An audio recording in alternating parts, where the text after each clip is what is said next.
first step natin guys is maglalagay lang tayo ng crushed biscuit. So, any biscuit naman is pwede. Pero itong ginamit ko is coconut butter biscuit. So, naubusan kasi ako ng usual na ginagamit natin, yung crushed graham. So, pwede naman any biscuit, basta i-crush nyo lang sa kagaya nito. So, make sure na ma-fill niya yung buong pan natin. So, then, maglagay tayo ng butter.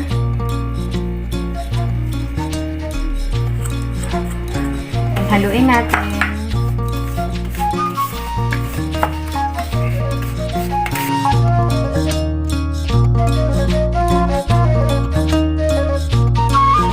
Yan. So, gumamit tayo ng spatula para i-level natin yung ating crushed biscuit.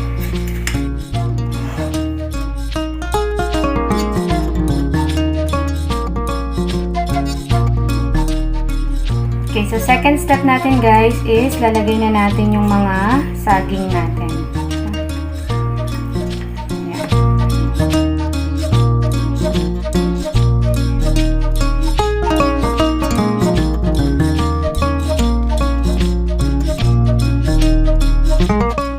So ngayon naman guys is gagawa tayo ng yema filling.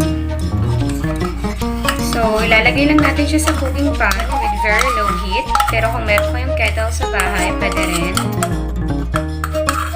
Ayan, haluin lang natin siya. Then, antayin natin siyang mag-simmer or mag-change yung color niya.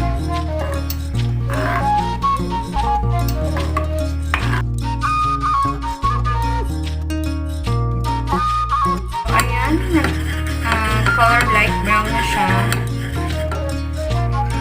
Pwede natin patayin ang ating fire. Okay, so lagay na natin yung ating yema filling. Pwede nyo nagdagan yung yema filling na gagawin nyo. Depende kung gaano karami yung gusto nyo. So, ngayon naman, maglagay tayo ng all-purpose cream.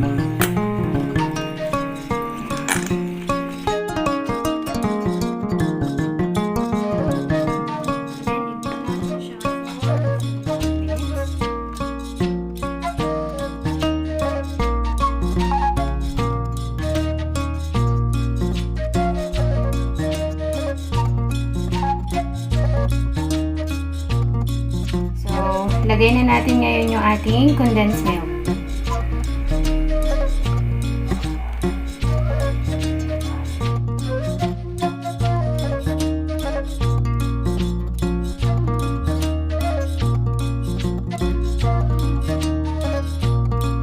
Okay, so pag properly mix na siya kagaya nito, pwede na natin stop ang ating pag-mix.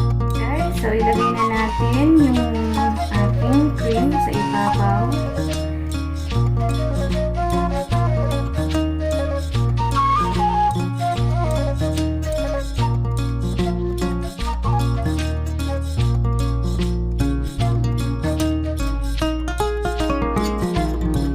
Natin yung natira nating crushed biscuit sa ibabaw.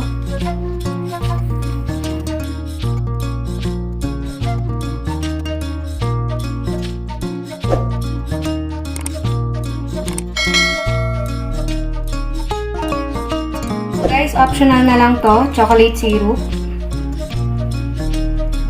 Para lang mas maganda siyang tunan for presentation. Lalo na kami pagbibigyan kayo. Chocolate syrup and caramel syrup.